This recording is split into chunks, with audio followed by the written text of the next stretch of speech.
Você já olhou para a Rússia e pensou, ei, isso é grande demais para um país só. Provavelmente daria para colocar mais alguns países dentro dela. Você está certo e já foi maior. Você pode escolher qualquer região e conhecer as nações conquistadas pelo Império Russo ao expandir-se para o leste da Tartária e Sibéria. Hoje vamos focar em uma região específica, o Cáucaso, conhecido atualmente por 3 países, Geórgia, Armênia e Azerbaijão. Se perguntar ao Paquistão, são só 2. Porque eles são o único país no mundo que não reconhece a existência da Armênia. Isso é por apoio ao Azerbaijão, mas quero dizer, até a Turquia reconhece a Armênia. Então eles precisam se acertar de qualquer jeito. Esses 3 países estão lá hoje e são soberanos e independentes. Mas ao norte da cadeia de montanhas que dá nome à região. Antes, havia mais países conquistados pelo Império Russo e incorporados à União Soviética, que hoje ainda pertencem à Federação Russa. Exemplos disso incluem Circácia, Cabárdia, Chechênia, Ingushétia e até Daguestão.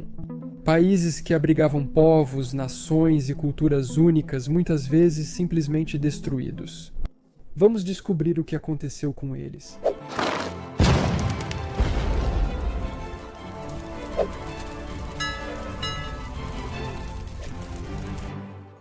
Vamos um por um.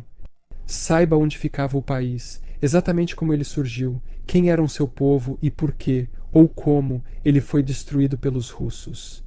Além disso, se ainda restam vestígios hoje em dia. Vou começar com Circácia porque ela tem a bandeira mais legal. Um campo verde com 12 estrelas douradas e 3 flechas cruzadas. É uma bandeira bem antiga. Ela é do século XIX. Cada estrela representa uma tribo local. O verde simboliza o Islã e as flechas, a tradição militar.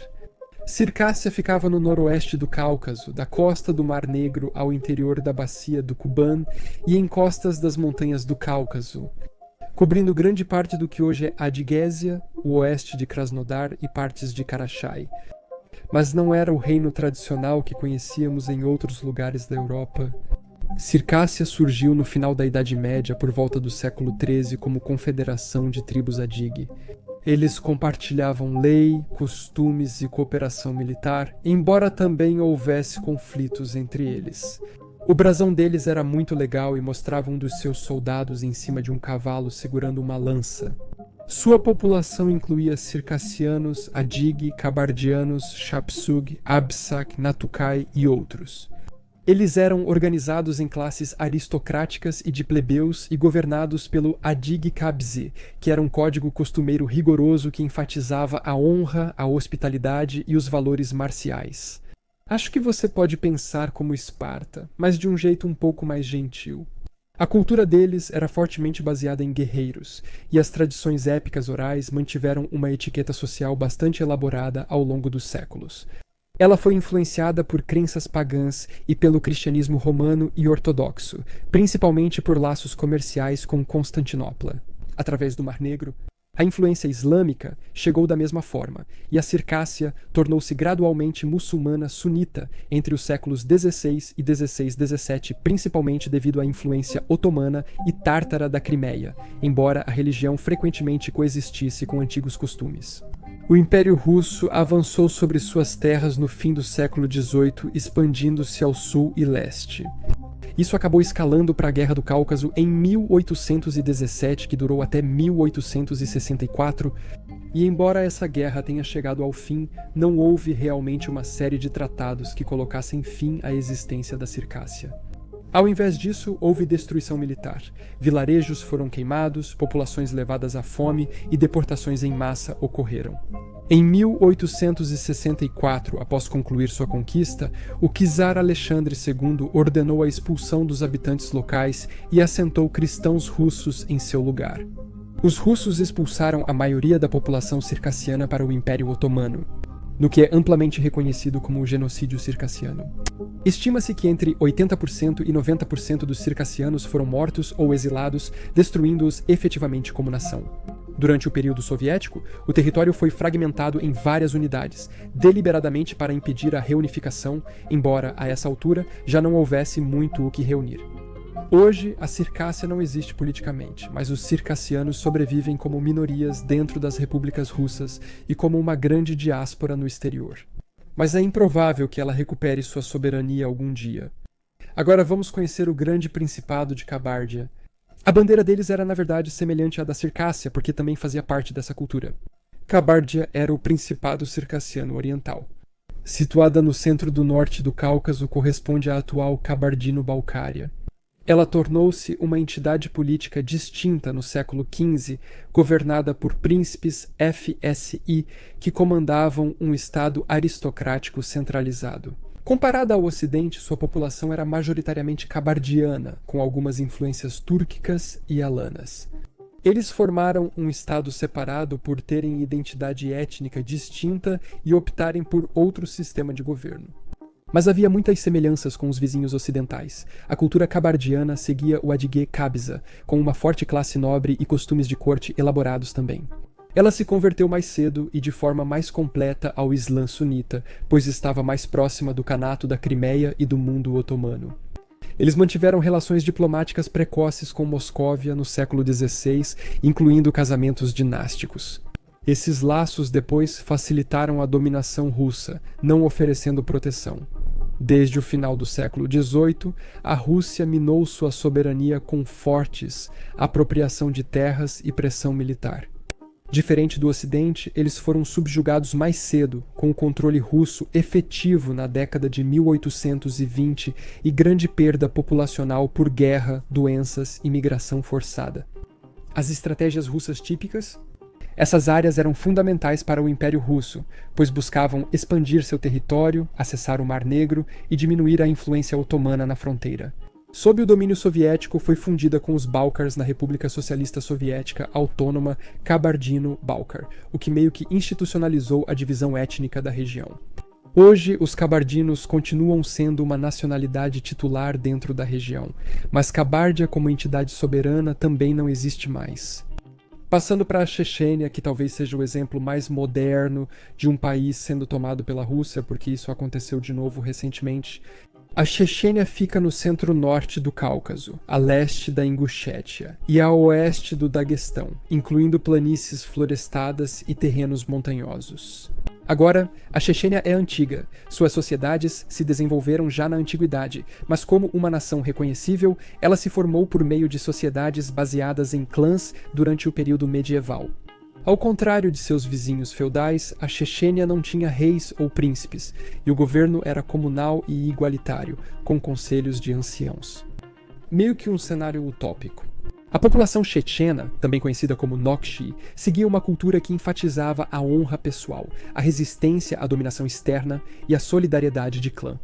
Realmente parece que havia muitas semelhanças com os outros ao redor deles. A prática religiosa evoluiu de influências pagãs e cristãs para o islamismo sunita, dominante desde o século XVII e depois força ideológica unificadora na resistência à Rússia. Isso faz pensar se cada região hoje não está enfraquecida e fragmentada demais para recuperar sua soberania. Mas há uma identidade comum entre eles, uma origem tribal, uma origem islâmica. Talvez isso justificasse a unificação deles em uma república do norte do Cáucaso independente. Na Chechênia, as tentativas russas de conquista aumentaram no século XVIII, culminando em uma guerra brutal. Durante a Guerra do Cáucaso, tornou-se o coração do imamate caucasiano sob o comando do Imam Shamil. Após a morte do líder em 1859, a região foi anexada pelo Império Russo e, mais tarde, tornou-se parte da República Socialista Soviética Autônoma Checheno-Ingush sob a União Soviética. Em 1944, toda a população foi deportada para a Ásia Central por Stalin e quase um quarto deles morreu. Alguns puderam voltar em 1957, mas o trauma e o ressentimento continuaram. Após o colapso da União das Repúblicas Socialistas Soviéticas, a Chechênia recuperou brevemente a independência entre 1991 e 1999 até ser retomada pela Rússia. Atualmente, é uma república federal russa com autonomia limitada e sem soberania reconhecida. Sua bandeira moderna de verde, branco e vermelho simboliza o Islã, a paz e a identidade chechena. Mas suas bandeiras históricas tinham outras cores, usavam uma dessas três. A bandeira do imamate do Cáucaso era incrível e tinha um formato único. Verde, com caudas de andorinha arredondadas em branco e vermelho e alguns textos em árabe representados nela. Agora lembre-se de como, durante a União Soviética, a região fazia parte da República Soviética Checheno-Ingushétia. Bem, isso nos leva ao próximo país que desapareceu. Ingushétia, a bandeira moderna deles é super legal e compartilha as cores da Chechênia. Na verdade, existe outra usada por separatistas, que a adapta usando uma estrela e um crescente, 2 espadas e as palavras Deus é grande em árabe. Ingushétia fica a oeste da Chechênia, no centro-norte do Cáucaso. É muito pequena. É uma área muito montanhosa como a Chechênia. Ela surgiu de sociedades clânicas, como os Vainak, e não teve monarquia centralizada. A população inguxe compartilhou idioma, raízes, costumes e estruturas sociais com os chechenos. Eles eram governados por conselhos e adats, uma espécie de lei consuetudinária também, mas eram diferentes o suficiente para existirem separadamente. A cultura deles enfatizava a arquitetura Taur. Vários foram destruídos pela Rússia durante a invasão, mas ainda é possível ver muitos na região ou pesquisando no Google, como eu fiz. O Islã se espalhou gradualmente, tornando-se sunita no século XVIII, embora, novamente, práticas tradicionais continuassem influentes, e o desaparecimento delas foi um pouco diferente do que aconteceu com seus vizinhos. A Rússia absorveu a Ingushétia no início do século XIX mais por meio de avanços graduais e tratados do que por uma guerra total, mas ainda assim houve resistência, mesmo que não tenha tido sucesso. Na era soviética, seu povo teve o mesmo destino da Chechênia, incluindo deportação em massa. Após o colapso da União das Repúblicas Socialistas Soviéticas, eles se separaram administrativamente da Chechênia e permaneceram dentro da Rússia, não desfrutando daquele período de independência temporária, mas também evitando a guerra de reconquista. Hoje, eles formam a República da Ingushétia, um pequeno sujeito federal autônomo apenas no nome. A identidade local existe, mas está bastante diluída até hoje. Por fim, chegamos à última peça do quebra-cabeça desses países destruídos. Daguestão. Se você jogou Empire Total War, talvez lembre desse país que precisa conquistar ao jogar como os russos. Daguestão fica no nordeste do Cáucaso, faz fronteira com o Mar Cáspio e é uma das regiões mais diversas etnicamente do mundo. Ao contrário dos outros, Daguestão nunca foi um país unificado. Em vez disso, era um mosaico de entidades soberanas, incluindo o Avarkanat, o Shamkalar da Turquia, o Kaitag, o Tzmiat e o Derbent-Khanat. Nomes difíceis, pelo menos para europeus, esses estados surgiram entre os séculos X e XVI. Eles eram governados por Khans, Shamkaus ou Utsmis, essencialmente diferentes tipos de líderes tribais e, às vezes, feudais. Sua população era composta por ávaros, darguines, kumiks, lesgues, laks e outros, cada um com línguas e culturas distintas. Aqui, o Islã chegou cedo, tornando Daguestão uma das primeiras regiões muçulmanas no Cáucaso. Tornou-se firmemente sunita muçulmano na Idade Média, com tradições fortes. O Avarkanat é, acredito, o mais conhecido desses estados. Também parece ter sido aquele que ocupou a maior quantidade de território e durou por mais tempo entre os séculos XIII e XIX. Isso são mais de 600 anos de existência como país. A bandeira deles era incrível, preta com borda amarela. Dentro dela há um lobo branco segurando um estandarte de batalha retratado junto com uma lua. Talvez para representar o Islã? O brasão deles tem figura parecida. A Rússia tomou todo o Daguestão na Segunda Guerra do Cáucaso. Enfrentou uma resistência feroz, mas acabou anexando a região em 1859, sob o domínio soviético. Manteve-se como república autônoma e multiétnica, diferente da Circássia, mas as elites tradicionais foram destruídas e o Islã reprimido. Hoje, existe como a República do Daguestão dentro da Rússia, com uma bandeira tricolor bem genérica, nada tão legal quanto as antigas. Os países que conhecemos hoje como sendo os países do Cáucaso também ficaram sob domínio russo mais tarde, mas conseguiram recuperar sua independência.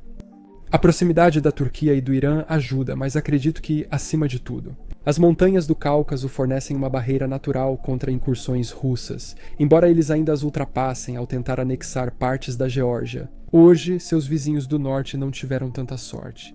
As planícies permitiram que o exército russo os invadisse facilmente, e eles viram séculos de existência chegarem ao fim sem uma conquista russa. Hoje, são apenas países que já existiram, lar de pessoas que em sua maioria já se foram. Quem sabe um dia seus descendentes conquistem soberania de novo. Talvez não sozinhos, mas juntos, como um Cáucaso do Norte livre, capaz de abraçar sua herança tribal e muçulmana em comum. Quem sabe, acho que vamos ter que esperar para ver o que acontece. Muito obrigado por assistir a este vídeo. Lembre-se de se inscrever se quiser assistir aos próximos vídeos e eu te vejo na próxima para mais conhecimento geral.